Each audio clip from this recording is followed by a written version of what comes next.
Good morning बच्चों आज हम ये आपका जो 7 चैप्टर है सूर्यकांत त्रिपाठी निराला जी इसकी जो मातृ वंदना है इसकी रीडिंग करेंगे।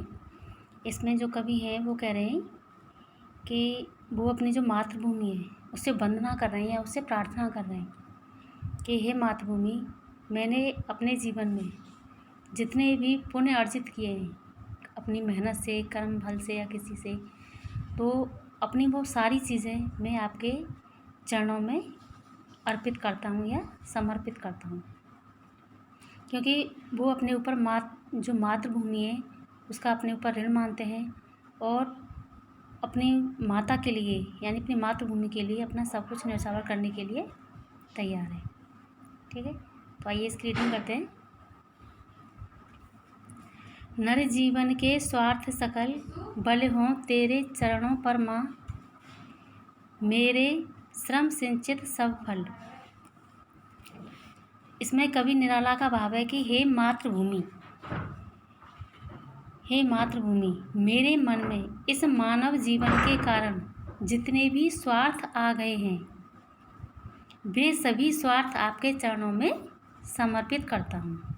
इसमें जो कवि निराला हैं वो कह रहे हैं कि नर जीवन के स्वार्थ सकल, यानी कि जो मुझे मनुष्य की देह प्राप्त हुई है, मनुष्य का जीवन प्राप्त हुआ है, उसमें जितने भी स्वार्थ आ गए वो उन सारे स्वार्थों को मैं तुम्हारे चरणों में अर्पित करता हूँ या समर्पित करता हूँ। मेरे बल हों तेरे चरणों पर माँ, मेरे श्रम सिंचित सफल। इसके अलावा मैंने अपने कर्मों से या अपनी मेहनत से या श्रम से जो भी पुण्य अर्जित किए हैं उनको भी मैं आपके चरणों में समर्पित करता हूँ। ठीक है, नीचे जाइए।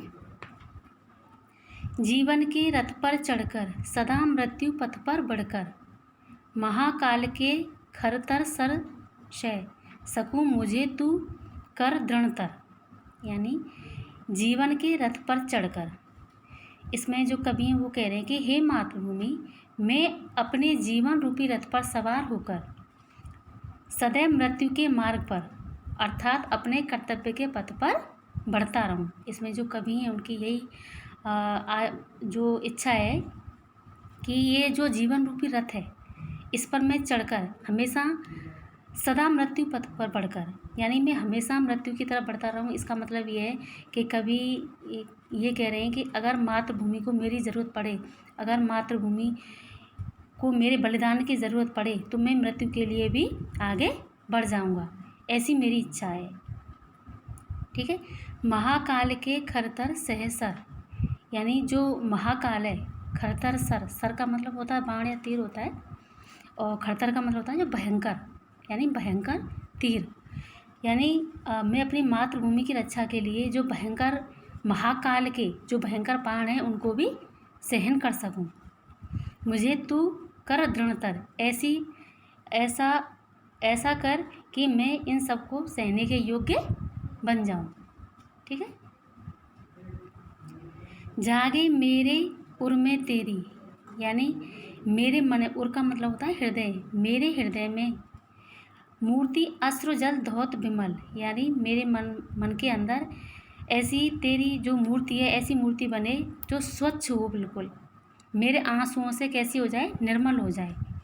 ठीक है, द्रग जल से पा बल कर दूं। द्रग का मतलब होता है नेत्र, द्रग जल से यानी मेरे नेत्रों से जो आंसू बहेंगे उनसे मैं इतनी शक्ति पालूं कि बल कर दूं जननी।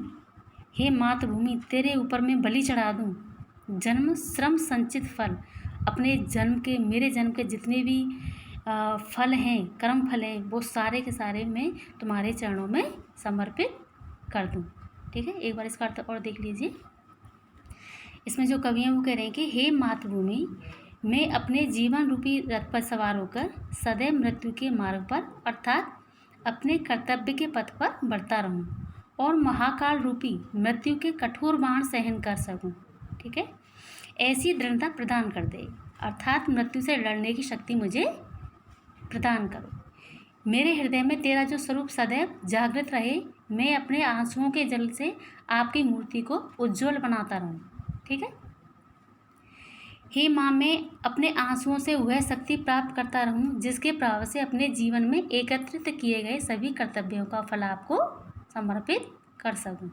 अर्थात कवि मातृभूमि के प्रति पूर्ण समर्पण का भाव प्रकट करता है। ठीक है, नीचे आ जाइए। बाधाएं आए तन पर, देखूं तुझे नैन भर।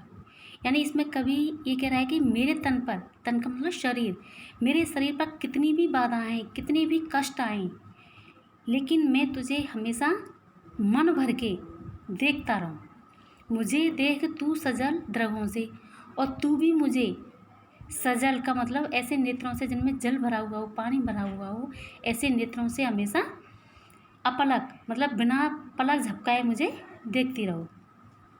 उनके सतदल पर क्लेद युक्त अपना तन दूंगा। यानी कि उर का मतलब होता है हृदय और शतदल का मतलब होता है कमल।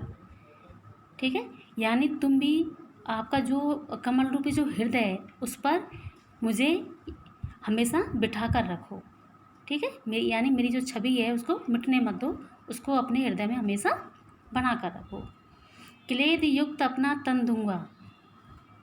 वैसे तो क्लेद का मतलब एक तरह से पसीना होता है कि मैं, इसमें जो कवि है वो कह रहा है कि हे मातृभूमि, हे माता, मैं आपको अपना शरीर आपको समर्पित करूँगा। ठीक है, मुक्त करूँगा तुझे अटल, तेरे चरणों पर देकर बलि, सकल श्रेय श्रम संचय जल। इसमें जो कवि है वो कह रहा है कि मैं आपके चरणों पर अपने संचित किए हुए फल को तथा जो प्रशंसा मुझे प्राप्त हुई है उसे भी आपके चरणों में समर्पित करना चाहता हूँ। अर्थात कवि अपने जीवन का संपूर्ण स्वरूप तथा कर्तव्य फल देकर मातृभूमि को कष्ट से मुक्त कराना चाहता है और स्वयं का बलिदान देना चाहता है। इसका अर्थ एक बार और देख लीजिए। बाधाएं आए तन पर, इसमें कवि निराला कह रहा है कि हे माँ, मेरे जीवन में भले ही कितनी भी बाधाएं आएँ, मैं उन बाधाओं का सामना करते हुए भी आपको नेत्र भरकर देख सकूं। अर्थात मैं आपको जीवन की प्रत्येक कठिन परिस्थिति में भी देखता रहना चाहता हूं। इसमें कवि की ये इच्छा है कि मेरे जीवन में भले ही कितने ही संघर्ष आए, बाधाएं आएँ, कठिनाइयाँ आएँ, लेकिन मैं हमेशा आपको देखता रहूं। ठीक है, मुझे देख तू सजल दृगों से, और मैं चाहता हूँ कि आप भी मुझे अपने नेत्रों से कर्तव्य करते हुए निरंतर देखती रहें और अपने हृदय कमल पर मुझे बिठाएं। ठीक है, सतदल पर क्लेद युक्त अपना तन दूंगा। तो इसमें कवि कह रहा है कि मैं अपना शरीर आपको समर्पित करना चाहता हूँ, आपको अटलता और स्थायित्व प्रदान कर निराशाओं और दुखों से मुक्त करूँगा।